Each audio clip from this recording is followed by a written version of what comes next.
सध्या जेजुरीच्या खंडेरायाची सोमवती यात्रा सुरू आहे आणि त्या निमित्ताने एबीपी माझाच्या प्रेक्षकांना घर बसल्या देवाच्या गाभाऱ्यातून दर्शन घेता येणार आहे। गाभाऱ्याला आकर्षक अशी फुलांची सजावट करण्यात आली आहे।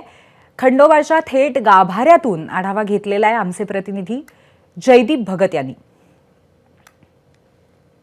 अखंड महाराष्ट्राचं कुलदैवत असलेल्या जेजुरीच्या खंडेरायाची आज सोमवती यात्रा आहे। त्यामुळे राज्यभरातून नव्हे तर परराज्यातून भाविक देखील जेजुरीमध्ये दाखल झालेले आहेत। एबीपी माझाच्या प्रेक्षकांना आपण खास या यात्रेनिमित्त देवाच्या गाभाऱ्यातून खंडोबाच्या गाभाऱ्यातून आपण दर्शन देत आहोत। गाभाऱ्याला आकर्षक अशी फुलांची सजावट करण्यात आलेली आहे। खरं तर वर्षभरात अनेक यात्रा ज्या आहेत ते जेजुरीच्या खंडेरायाच्या भरत असतात, परंतु सोमवती यात्रेला विशेष महत्त्व असतं। त्याचं कारण असे की ज्या सोमवारी अमावस्या असते त्या दिवशी खंडोबाची यात्रा धरते, त्याला सोमवती अमावस्या असे म्हणतात। आणि पालखी जी आहे ती करा स्नानासाठी नेली जाते।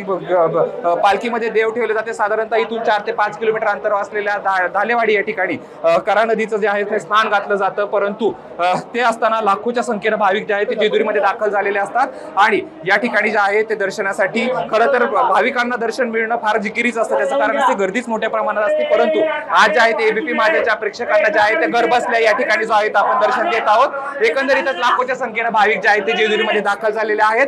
आणि पुढच्या काही वेळामध्ये जे आहे ती पालखी जी आहे ती करा स्नानासाठी नेली असली तरी या ठिकाणी जे आहे ती गाभाऱ्यातून दर्शन आपण एबीपी माझ्याच्या प्रेक्षकांना देत आहोत। कॅमेरा पर्सन धीरजसह जयदीप भगत, एबीपी माझा, जेजुरी। एबीपी माझा, उघडा डोळे बघा नीट।